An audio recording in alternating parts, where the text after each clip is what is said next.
They get so excited sometimes. What's up, everyone? It's your boy, MENDEZ. Today is February 13th, 12 o'clock.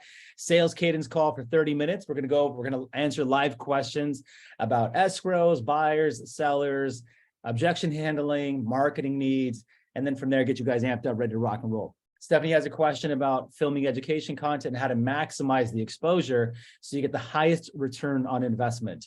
Step number one, what I would do is, yes, Snapchat. I would have Snapchat and I would save all of my leads onto my phone, because if they have a Snapchat account, Snapchat, when you allow these settings to do it, will find their profile and they'll suggest that you add them as a friend on Snapchat. So you take your content, repurpose it onto Snapchat. Number two, go to Instagram and create a post, not a reel. Reels are good. I would do more reels for like entertainment, funnier kind of things. Those things go viral on reels, more like the funnier, heartfelt stories. Education stuff really doesn't go viral on reels, if you guys have noticed it. It's more of like the entertainment, cute stuff like, oh, that felt so nice. And I want to share that was clever, those kind of things. So I would do it as a post. And then when you add it as a post, I would then create a boost right after it. So when you're selecting posts, it's going to ask you for the geolocation. So where do you want the location you want to add? Now, again, keep in mind, you want to find the most popular geolocation. People can go on Facebook, create a San Diego city page, and then it'll populate as a location on Instagram. There's a lot more steps that go in between that, but they can create their own. And so sometimes you might be selecting a San Diego location that's not really the official one or the one that's most used. So find the location that's most used and add that to your video. Location. Instagram, when you do a post, also allows you to select 3 hashtags that are relevant to the topic. So on the post, when you're creating it, on the settings and you're putting the location, you're tagging people, underneath there's a section that says hashtags or categories. Select the 3 most relevant hashtags to the post. That's this other thing that you want to do. So you have a geolocation, you have the hashtags for the post itself that are most relevant to your post. And then of course, on the caption of there, I would start it off with hey Upland, hey Redlands, hey San Diego, something like that automatically begins branding you and your content with the location that you want to be in. So you have to get whatever area that you're in, you have to get super heavy on creating association in the consumer's mind with you in that location and real estate. So every time Joanna is posting about real estate related content, needs to be, hey OC, it's Joanna over here, your Orange County real estate agent, something like that. Always branding those 2 things together so that when I begin thinking about Orange County, automatically my mind just constantly goes to Giovanna all the time. The whole point of marketing is that we're fighting for mind share. The most precious thing to marketers, listen carefully what I'm getting ready to tell you next. The most precious, valuable item to a marketer is your attention. Everyone is fighting for your attention. To be real, so are your family and friends. They're fighting for your attention. How many times are we with our friends and family and we're doing this all the time?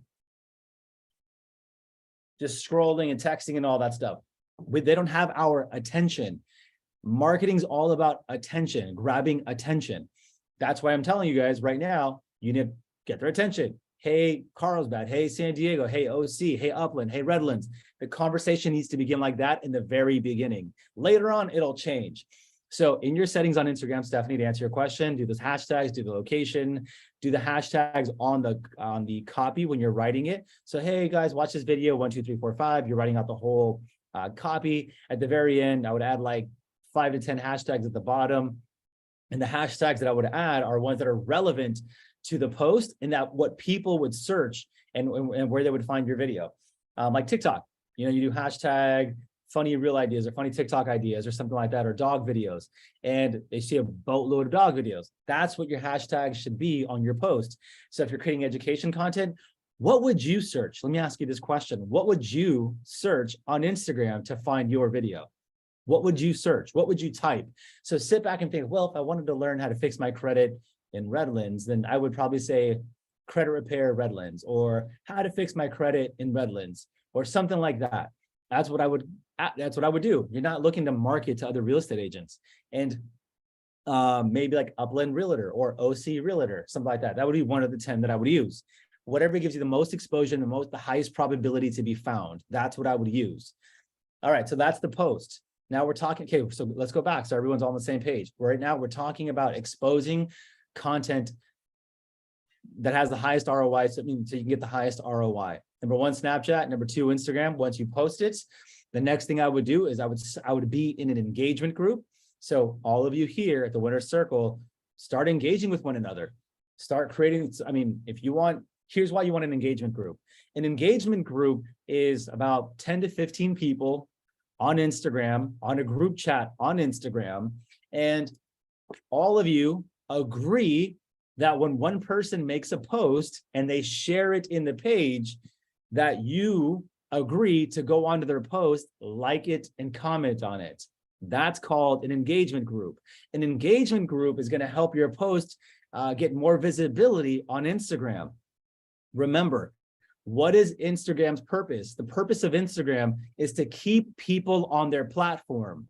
So if your content sucks and you're pushing people off their platform, they're going to be like, I don't like your content. We're going to suppress your views, suppress your likes, because clearly people don't like it. This is why knowing your analytics is so important. Do people watch your entire video, or do they get off after the first 4 seconds? Do they click off? Are they clicking next on your stories? You have to pay attention to that, because if you don't, and you're having negative analytics, bad analytics, Instagram's going to see that and they're going to be like, oh, dude, no one watches her stories. No one watches his stories. The videos that he's posting on Instagram have low watch time. We're going to suppress his videos, because if we push his content out there, her content out there, and it sucks like we know it does, then our users on Instagram are going to start to get upset, because every time they go on there, it's something they don't want to see. Are you guys getting it, how Instagram works? But Instagram also the opposite. They're like this. Wow, her content's great. His content's amazing. Let's show it to a little more people and see how they react. Those people watch it and they like it too. Wow, they liked it. So they start to reward you by showing your content to more people if it's good content, because you are keeping people on their platform. So they reward you for keeping people on their platform.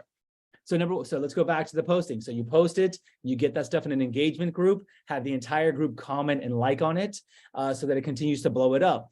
I would ask your friends to share it. Don't be a secret agent. Don't be quiet when you're trying to blow up your business. Get as loud as possible. We already talked about it. Attention's the number one commodity that we want as a marketer. So we post it out there, get people to watch it. Number two, I would boost it. We talked about that last week on the day 3 of 5 on the top performing training. I would boost it on Instagram, $1 a day for 30 days in the region I want to be in.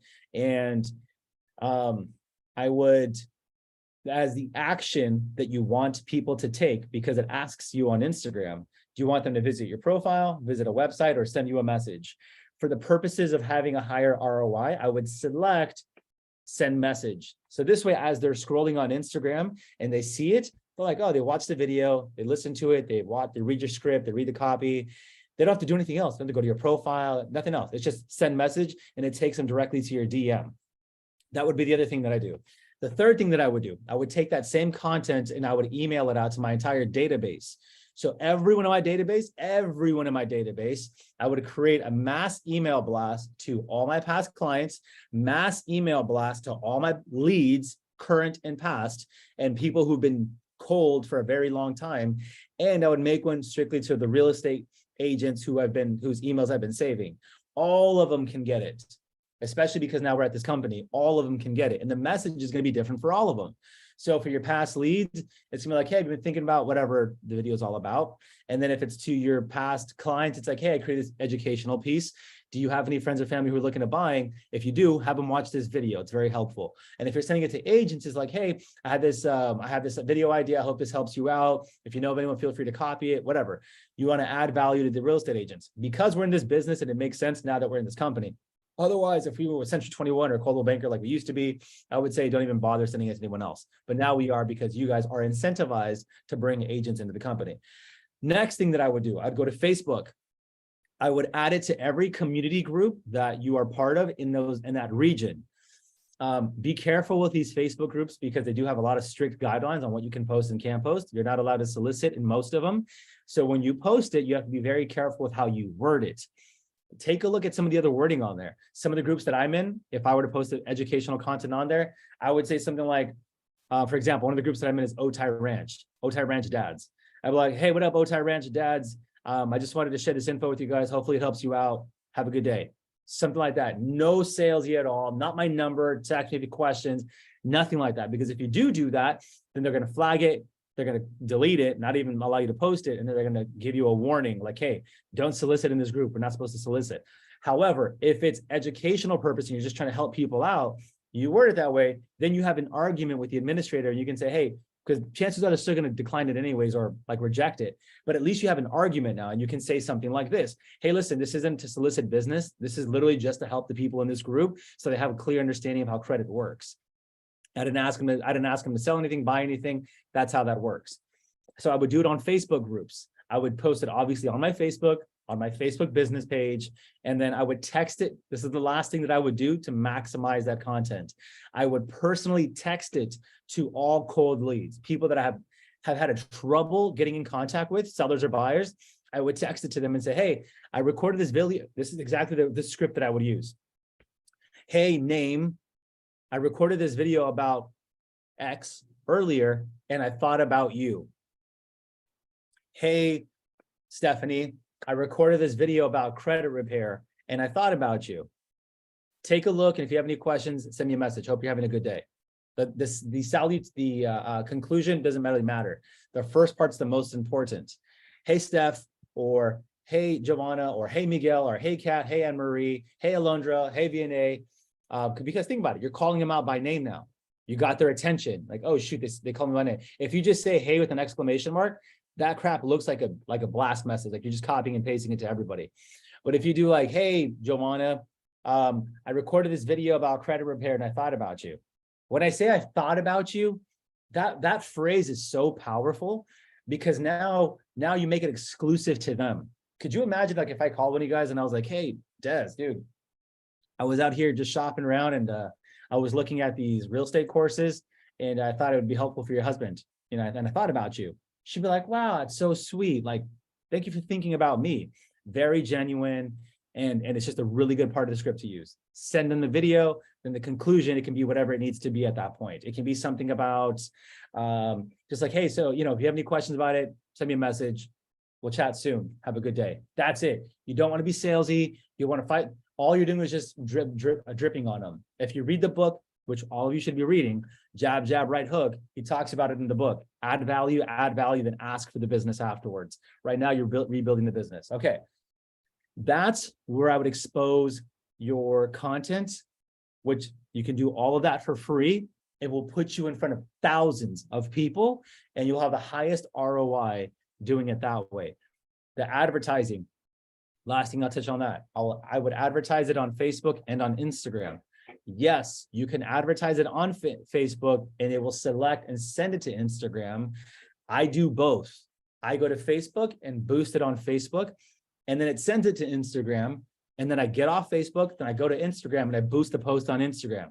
It's double. Yes, $60 for one post. All I need is one client out of it. And now I have $5, $10, $15, $25,000 in commission for $60. I will double up on it. Chances are you'll reach 100,000 people in 30 days if you boost it on Facebook and Instagram together for $60.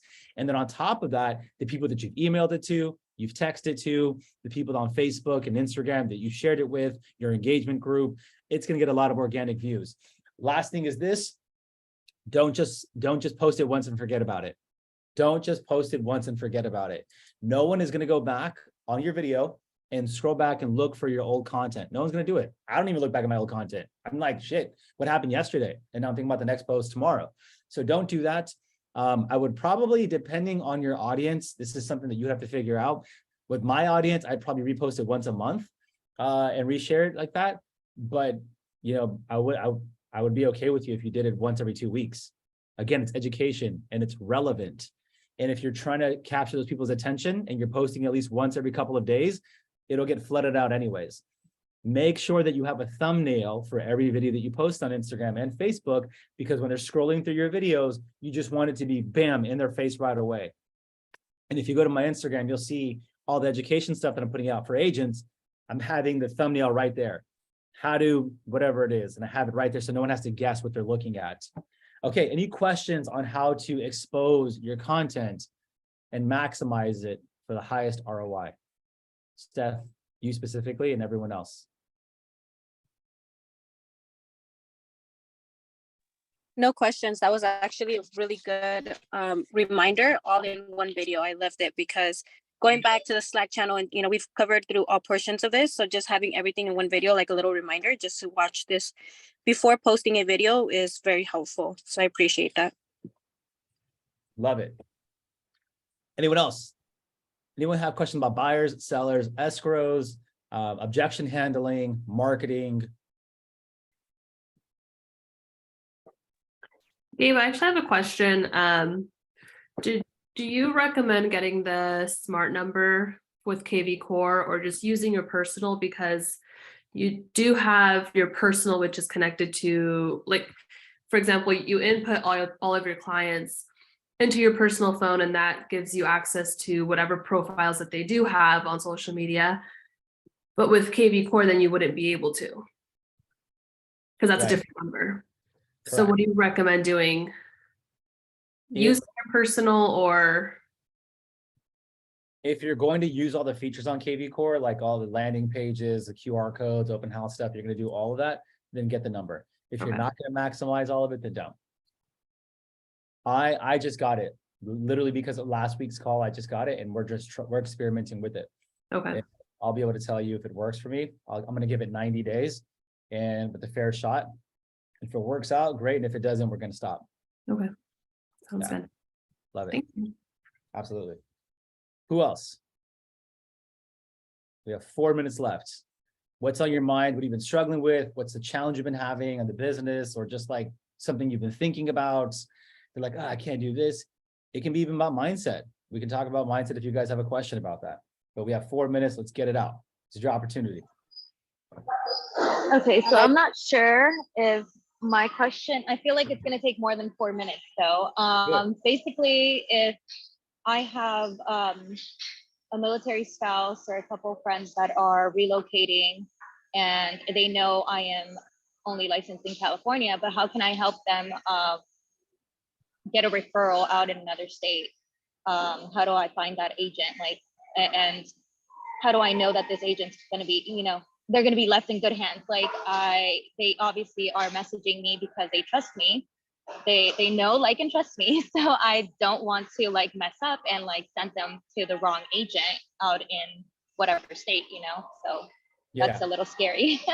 Absolutely. And I agree with you. So here's how I've always done it. And I'll let anyone jump in. I'll give you a 60-second answer. I go on Instagram, I type in the location and I put in realtor or real estate agent. And then a bunch of agents will come up in that location, and I go through their profiles one by one. Who looks the most professional? Who looks the most well-spoken? Who looks like they're closing deals? But who looks like they're doing it and they're not too busy? Like they can handle the referral. And so I'm being a little prejudiced when it comes to that. And then I'm taking and then I'm sending them all a direct message. Hey, I have a potential client that's looking to buy out in your area. Can we chat over the phone? And then I'm very transparent with them. Like, hey, look, I'm looking for someone who has the time to do it. So I just have a few questions I want to ask you. And then I'm asking them, what's your sales process look like? What's your intake process look like? So when you get a client, what's your intake process look like? What does your team look like to support you and help you? What were your numbers last year? How long have you been in the business? I'm literally interviewing the agents. And I'm saying, okay, cool. I have a couple of other agents I'm talking to. This is a military couple. They're serious. They're moving over around this time. And I have a couple of other agents I'm talking to you, and I'll keep you posted. And then you're going to see some people forget about you. And then some of them are going to hound you down. Hey, did you find anybody? Hey, did you find anybody? And that's kind of what you're looking for. And you want solid answers. You want someone who has an intake process, a sales process. You want someone with experience. You want someone who has the time. And you want someone who's hungry for the business too. Because if they're hungry for the business, they're going to work really hard to win the referral from you. And if they're not hungry for it, then they're just gonna be like, maybe she wants it, she doesn't. It's up to her. It's not a bad thing. It's just, I prefer to have the hunger than not the hunger. And then when I choose the agent, I'm like, I narrow it down, like, hey, here are my expectations.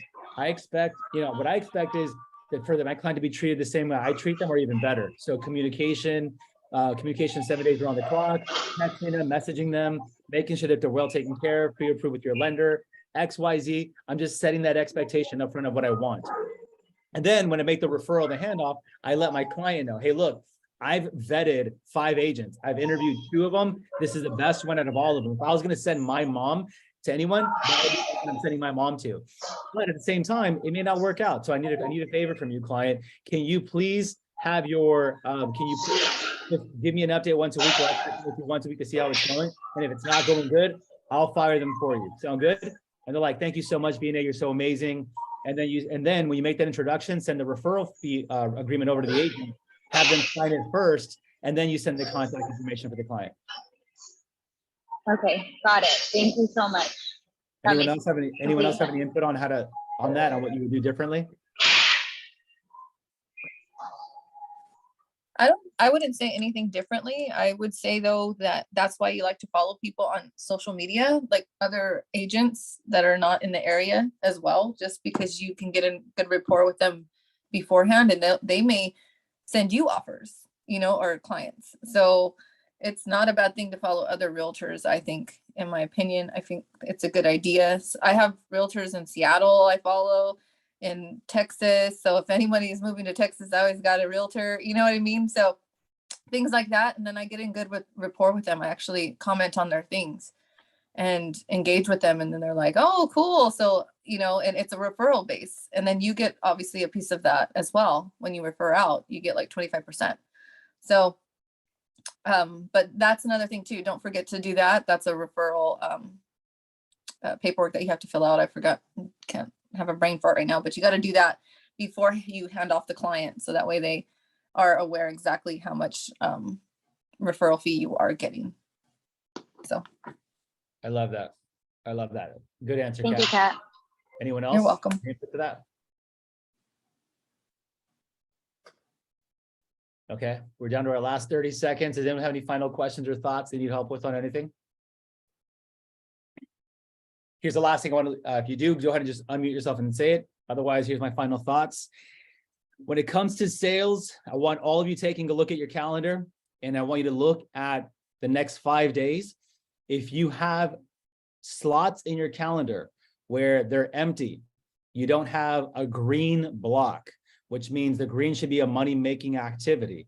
If you're looking at the next 5 days and you don't have that green block timed out, then you need to sit down today and create that time. That green time should be your money-making activity. This is the time that you're prospecting, door knocking, cold calling. This is the time that you're hosting open houses, the green time in your calendar. It's the only thing that a real estate agent should be doing in their business every single day. Everything else is secondary. The most important thing is prospecting. The second most important thing in our business is following up. And those are 2 separate things. You should have an hour to 2 hours of prospecting, an hour to 2 hours of following up. That's 2 to 4 hours worth of work. That's money-making activity. My team, the Gabe Mendez Group, they already know 25 contacts every single day, 5 leads, 1 appointment, 2 contracts by the end of the week. Those are our minimum standards. Every single week, you should be getting 2 contracts signed, 25 contacts per day, 5 leads per day. 25 contacts means this. A contact, the definition of a contact is you made an outbound or an inbound conversation about buying or selling real estate. A conversation is not to your mom or your tia about how real estate's going along. Ay, mija, ¿cómo está? It's not about that. It's like, hey, do you want to buy or sell? If it's a transaction conversation, that's a contact. 25 of those per day. Of those 25 people that you talk to, 5 of them should convert into a lead, minimum 5, if you're having the right conversation. Of those 5 leads, you should be able to set 2 appointments, either someone who's thinking of selling a home or someone who's thinking of buying a home. It doesn't have to be a listing appointment. It can be an appraisal appointment. Hey, I'm going to stop by, do a complimentary CMA, and I'll follow up with you. Setting 2 appointments every single week, every day. 2 appointments times 5 days, that's 10 appointments a week. Of those 10 appointments per week, you should be getting 1 contract signed, 1 buyer signed, 1 listing signed. That's 4 contracts per month that you should be having signed. Of those 4 contracts, you should be able to close 25 to 50%. That's a minimum of 2 deals, 24 deals by the end of the year. Yes, some of us on this call have a part-time job. Some of us on this call have a full-time job. Think about, here's the last thing I'm going to say is this.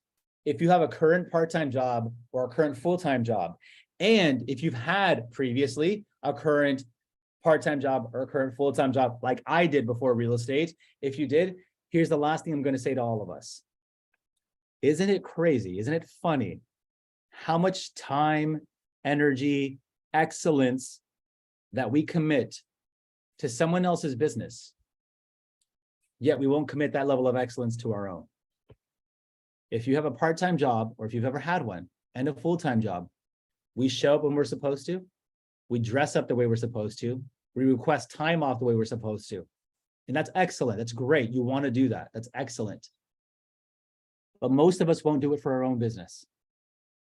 It should be 3 times the amount of effort for your business, 3 times the amount of excellence, 3 times the amount of discipline, 3 times the amount of hard work, 3 times the amount of output for your own business. This is your business. And all of you on this call are excellent. All of you on this call are worthy, and all of you are disciplined. You have the training, you have the support. Now get out there and get it done. All right, team, we're wrapping up the call. Appreciate you guys. You guys have a healthy, happy, productive weekend. We'll chat with you guys later. Have a good, God bless day. Gotta go. Peace.